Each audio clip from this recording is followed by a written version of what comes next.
Bonjour à tous, je suis ravie de vous accueillir aujourd'hui. Aujourd'hui, nous allons réaliser une recette à 4 mains et je suis en compagnie de Céline. Bonjour Céline. Bonjour Isabelle. Est-ce que tu peux nous raconter un petit peu ce que tu fais? Donc moi je suis consultante culinaire et je tiens un blog, donc les pépites de noisettes, dans lequel il y a plein de recettes d'ici et d'ailleurs, parce que je crois que toutes les deux on adore la cuisine du monde. Absolument. Et d'ailleurs aujourd'hui nous allons réaliser une recette que je vous ai ramenée du Japon, qui est l'okonomiyaki. C'est un petit peu la galette bretonne version japonaise. Super. À la différence près qu'on va utiliser le chou. D'accord, donc c'est une recette ultra saine. Plein de fibres, plein de légumes, plein de vitamines. On va commencer par émincer le chou. D'accord. Et je propose qu'en attendant, tu fasses la sauce qui ira sur la galette. Parfait, bah c'est parti. Est-ce qu'il y a une méthode particulière pour couper le chou? Alors pour couper le chou, on peut toujours le faire avec un couteau. Ouais. Mais j'ai découvert une astuce qui est vraiment très intéressante, qui est un économe à chou géant, un économe géant, qui est vraiment très très bien pour le chou et qui permet de l'émincer finement. Et du coup, ce sera plus facile pour la marinade. Je te propose de faire la sauce qui viendra couvrir la galette. Très bien, donc on l'a fait à base de quoi?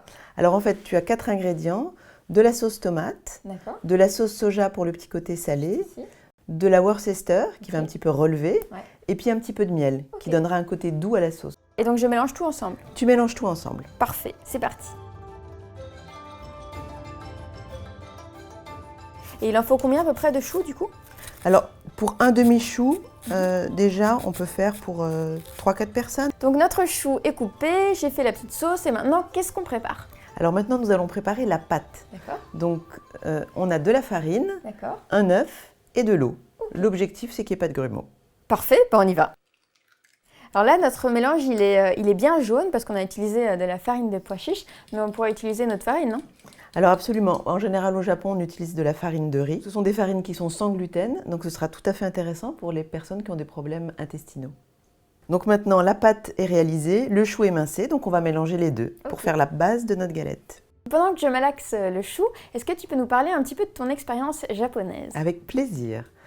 En fait j'ai été expatriée pendant près de 6 ans au Japon. D'accord, et donc du coup c'était à Tokyo, c'était où? C'était à Tokyo pendant 6 ans. Ça a été une expérience extrêmement inspirante puisque je suis partie, j'étais pharmacien, je le suis toujours, mais je suis revenue diététicienne nutritionniste. Et qu'est-ce qui t'a fait faire ce changement en fait? En fait c'était la découverte pour moi d'une culture culinaire vraiment différente. Quand ils consomment du riz, nous mangeons du blé avec le pain.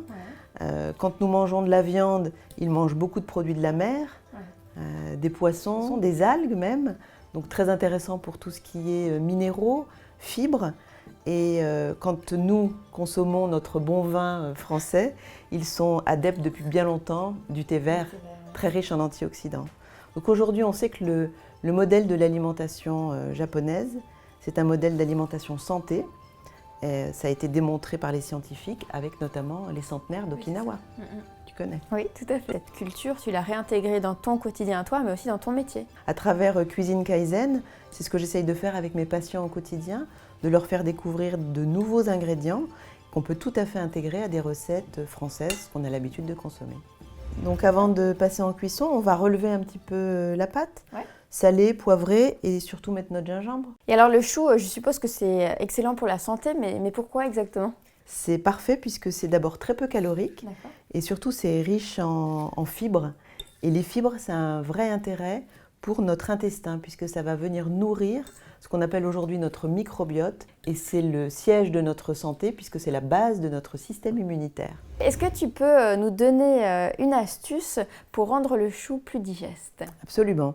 C'est vrai que le chou peut ne pas convenir à tout le monde, notamment les personnes qui ont des problèmes intestinaux, qu'on appelle colopathes, de mettre le chou dans de l'eau chaude jusqu'à ce que la fibre du chou soit ramollie, qui rendra à ce moment-là le chou plus facile à digérer pour ces personnes-là notamment.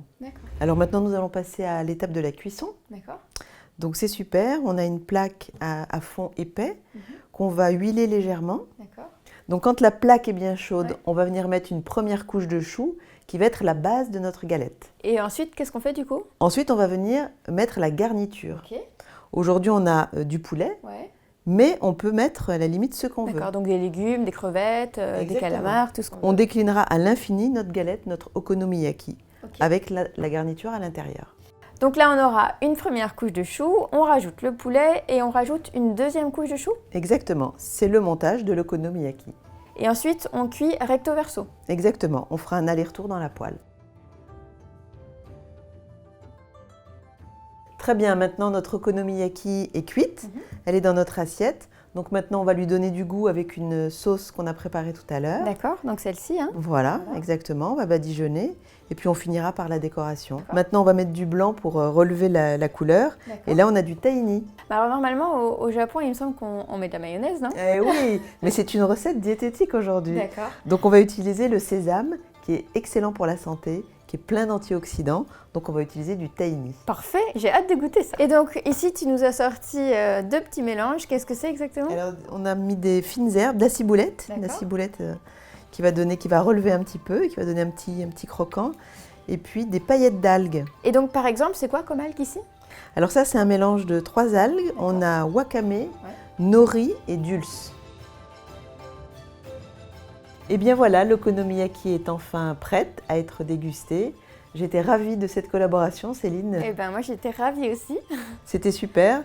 Je vous invite à retrouver d'autres recettes dans mon livre, Cuisine Kaizen.